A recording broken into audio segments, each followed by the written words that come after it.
Imagine waking up already tired. Your mouth is dry. Your brain feels like it's in molasses. You snap at the people you love before you've even had coffee. And then you spend half the morning scouting out the closest bathroom because your bladder has decided it runs the show today. That's the quiet life of uncontrolled diabetes that almost never makes it into the brochure.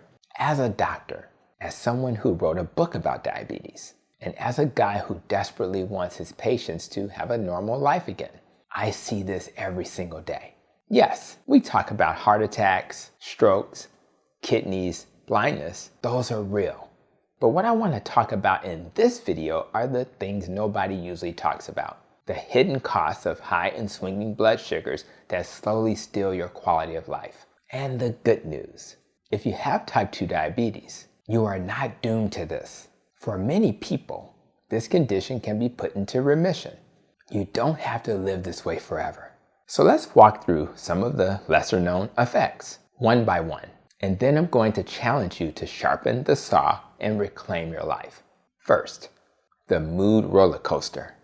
When your blood sugar is high, then low, then high again, your brain rides that roller coaster with you.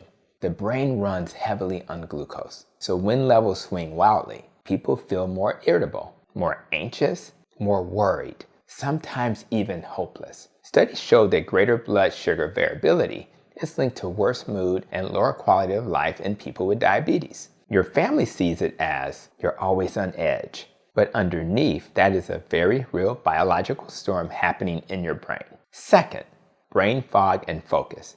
You know that feeling where you read the same emails 3 times and still don't know what it says? That's not just getting older. Chronically high sugars and insulin resistance interfere with how your brain cells use fuel. Inflammation goes up, blood vessels stiffen, and the wiring doesn't fire as smoothly. So concentration, memory, and clarity all take a hit. That makes work harder, conversations harder, and life heavier. Third, the bathroom runs and sleep sabotage. If you feel like you know the location of every bathroom in every store, you're not alone. When blood sugar is high, your kidneys push that extra sugar out through the urine. Sugar drags water with it, what we call osmotic diuresis. So you pee more, a lot more. You drink more because you're thirsty. Then you pee more again. At night, that means getting up at 2, 3, 4 times. And broken sleep leads to more hunger, more insulin resistance, and worse sugars the next day. It becomes a vicious loop. High sugar leads to more urination, leads to worse sleep, leads to higher sugar. Fourth, the why do I keep getting UTIs mystery. Many of my patients, especially women, quietly tell me, Doc, I'm always getting urinary tract infections. With diabetes, that's common. Not normal, but common. High sugar in the urine and in the urinary tract can feed bacteria. On top of that, diabetes weakens parts of the immune system and can damage the nerves that control the bladder. That can leave more urine sitting behind after you pee, which is like a warm little hot tub for bacteria. No wonder studies show people with diabetes have more frequent, more severe UTIs and higher risk of complications like kidney infections and even sepsis if things get really bad. Fifth, recurring yeast infections. Another one people often whisper about. When blood sugars are high, there's more sugar in your tissues and secretions, and yeast love sugar. Uncontrolled diabetes is a major risk factor for recurrent vaginal yeast infections in women and fungal infections in skin folds for everyone, like under your breast or the lower abdominal folds. The itching, burning, discharge, the embarrassment, it all chips away at your confidence. It can make exercise uncomfortable. It can make intimacy feel like something to avoid, not enjoy. And that leads to number 6, sex and intimacy. Diabetes doesn't just affect your A1C. It affects the bedroom. High sugars over time damage blood vessels and nerves, including those that control sexual function. In men, that can show up as erectile dysfunction or ejaculation problems. In women, it can mean pain, dryness, trouble with arousal or orgasm. On top of that, fatigue, low mood, and medications that can drop libido. And now you've got 2 people in a relationship wondering, is it me? Is it you? Do you still love me? Studies are very clear. Sexual dysfunction and low libido are more common in people with diabetes and are strongly tied to lower quality of life. Number 7, relationship strain. Put the last few things together. Mood swings, fatigue, infections, sexual problems, constant worry, and tell me that doesn't affect relationships. Research shows that your marriage quality and diabetes influence each other. Couples dealing with diabetes often report more stress and conflict. It's not that people with diabetes are bad partners. It's that living on a blood sugar roller coaster is exhausting. And when you're exhausted and frustrated, you don't show up as your best self for the people you love. And they feel it. Number 8, the never-ending fatigue. Uncontrolled diabetes is like having a house full of groceries, but the doors are locked. There's plenty of sugar in the bloodstream, but because of insulin resistance or lack of insulin, the sugar doesn't get into the cells efficiently. Your muscles and brain feel starved even when glucose is high. Add poor sleep and nocturia, inflammation, and maybe sleep apnea, which is more common in type 2 diabetes. And of course you're dragging all day. Then you reach for quick carbs and caffeine, which give you a little lift, then crash you again. Number 9, infections and slow healing. People with diabetes are more prone to infections, not just yeast infections and UTIs. I'm talking about more skin infections, foot infections, gum disease, even more severe bacterial infections. High glucose impairs white blood cell function, damages blood vessels, and slows blood flow.